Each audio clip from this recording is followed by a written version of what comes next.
Hi everyone, welcome to Table for Two. I'm Onezie. And I'm the Elusive Bigfoot. Today we are talking about tips, our top 5 tips for playing outside, especially as we are approaching, warmer weather. We're going to want to start to play our games outside again. And so we'd like to share some of the things that we have found that work really well for us. And we would love to hear, from you. You go ahead and put it in the comments. What do you have as tips as well? Yeah, so let's talk about the first thing on my list, Okay. okay? Which is transparent acrylic plastic. Oh, that's a A good one. hard piece of plastic, basically, that you can see through. If you're worried about the game board blowing away or pieces blowing away, you can lay the clear acrylic over your game. You could play on top of the clear acrylic, and so that if you have a piece of paper underneath or something like that, it doesn't blow away. It's a good one. All right. My first tip is not to have or minimize the number of cards that are in your game. So what I mean by that, I wouldn't pick a game that uses a lot of cards that you need to play down on a tableau or have revealed when you are scoring those points, because now you have to manage all of that. So a game that we like to play, for instance, would be Decorum. The only card that you really have is your gold card that you can hold in your hand, and everything else we have our acrylic pieces, which is an upgrade. It also comes with cardboard that you can lay down, and it doesn't really, they're heavy enough, it doesn't blow away.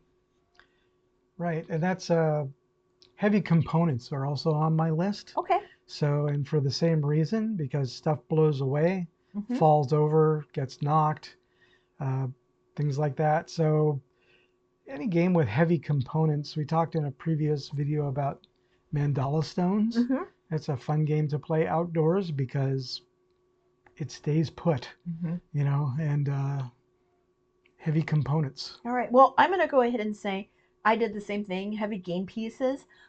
Project L was my example of a game that does that as well for us. So. All right. In the same vein, it can be a little dirty outside, a little messy outside. And so card sleeves. Oh, I say card sleeves too. Just in general, card sleeves, everything from dropping it in the dirt to a bird flying over and saying hello to your cards. I was thinking that we tend to like to bring food and picnic. Yeah, food on the cards. And so card sleeves are a great way to protect. Yeah, bring card sleeves. Bring game. Heavy components, card sleeves. Okay. What else? Well, my next, why don't I say one of my next ones? Okay. My next one is a game that is flat. Doesn't have a lot of things that are tall. For instance, we did one about table presents where it has big things that you would see. Probably not something I would bring over to a picnic. What I would look for is something that is flatter and has a lower profile. And so an example of that is Mr. Jack. Mr. Jack has got some cardboard cardboard pieces that you're trying to create a tableau, and it has like street shapes on it, like an L or a T or a straight line. And in it, Sherlock Holmes and Watson, and there's a dog, are trying to find where's Jack the Ripper. And so you're constantly flipping things over or moving them around, but all of it is very flat, and that works out great for us. Okay, I'm going to say on my list the opposite of going flat. So giant versions of games. Oh, okay. Are good for outdoors, right? Can you have an example? A giant chess. So sometimes at our local mall, they have a giant chess set up. And or giant Jenga. Giant Jenga. I've seen it before. We went to one of our game days in the park and we did a giant word on the street. Oh, yeah. Instead of having little cards for the letters, they were on pizza boxes, and everyone played running around in the park pulling these pizza boxes around to make the letters. That was a lot of fun. Super fun. Yeah. So giant versions of games. Okay. My next one is, actually, I've only got one left. Okay. Because we've been matching up. How about you?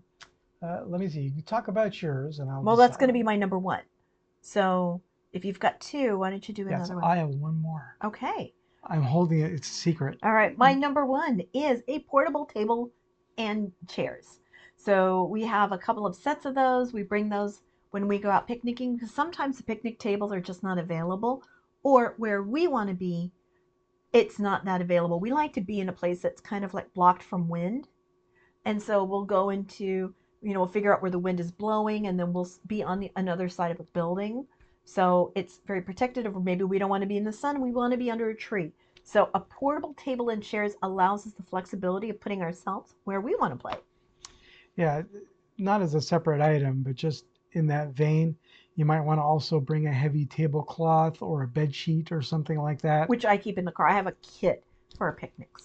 Just because Mm-hmm. you don't want to set your games on some messy table that was built 50 years ago and has been sitting out there. And other people share. Yes, yes. Um, so that leads me up to my number one, Mm-hmm. which is to choose some games that don't have green or brown components. Oh, just in case you drop it. Because if you drop them on the ground, they can be hard to find. That is So true. I can't think of an example right now Because we don't do that. because we just don't bring them. But Well, Project L has got a lot of green pieces. yeah, but if you brought a game that had a lot of red Mm-hmm. and orange pieces, Mm-hmm. it'd be a little easier to It find would on be easier. the green grass if you dropped one. Well, I noticed also one thing we didn't talk about, but when we take games out, we don't tend to bring any that have a lot of pieces to it. Because if you drop one, I have lost a couple of pieces before, things that are easily replaceable, like Concept has got these little cubes, and I lost one of my black cubes somewhere. At the same time, we've never ran out. So I could always buy more if I need to. And so not having a lot of parts to your games that you bring to the park. Yeah, the less is more. Less is more. Less is more. Those are our tips for outdoor gaming. I'm Onezie. I'm the Elusive Bigfoot. Please like and subscribe and let us know what are your favorite tips also for playing outside. Thanks so much. Bye.